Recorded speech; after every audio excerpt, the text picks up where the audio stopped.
Dilla, a survivor of the Nova Music Festival attack on October the 7th, 2023. Yoni, really appreciate your time this evening. Thank you for joining us. What are your reflections tonight? And the fact that the hostages are back home, that is Indeed. wonderful and incredible news. And everyone is very super happy. But we have to still remember that Hamas have brought back 4 coffins of soldiers, and there's supposed to be 28 back. So he already broke the deal. And he's basically not going through the protocol.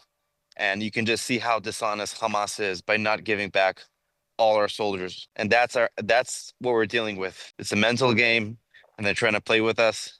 And we cannot give them any discounts. And we have to get everyone home until the last one of them. And does that make you concerned, Yoni, about whether Donald Trump's 20-point peace plan will be able to hold? Because what we've seen today, of course, is only part one. Well, believe it once we see it. We got to get everyone back.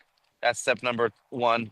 Step number 2 is to really rehabilitate and rebuild everything, whether it's rebuilding our nation, Israel, mentally, and also helping the Gazans rebuild a new life as well, and eradicating Hamas, taking them away from their leadership and giving it to someone else who would create a bright future for them. And how much personal credit do you give to Donald Trump for securing the release of the hostages? If it wasn't for Donald Trump, all this wouldn't happen.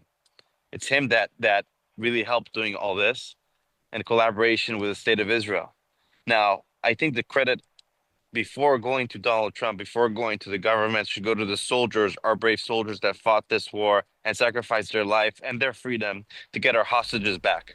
We got to still remember that the October 7th happened because Hamas invaded Israel on October 7th and started massacring people. I was at the Nova Festival on October 7th. I witnessed these terrorists of Hamas invading and shooting everyone like in a dunk raid, like they're flies. And it's sad to see that people create a normalization in the future.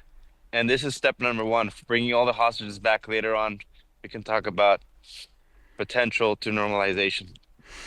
Well, let's come on to that, because I wonder whether you see this as a decisive turning point in the Middle East story. I mean, Donald Trump referred in the Knesset earlier to this being the start of a new golden age for Israel. Do you see it that way? It's not just in a golden age for Israel. It is a potential good opportunity to normalize the situation in the Middle East. Once we eliminate Hamas, we eliminated the nuclear plans of Iran, the Iranian regime that tried to have a nuclear weapon for years. We eradicated that plan. We eliminated that plan.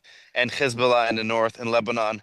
Once we get all these extreme terror groups away, Hamas, Hezbollah, Iran, then we can talk about normalization in the Middle East. And that's when big players like Saudi Arabia, Syria would join in. So first we got to have peace with those countries. And I'm sure there's going to be a bright future, not just for Israel, in the Middle East and the world.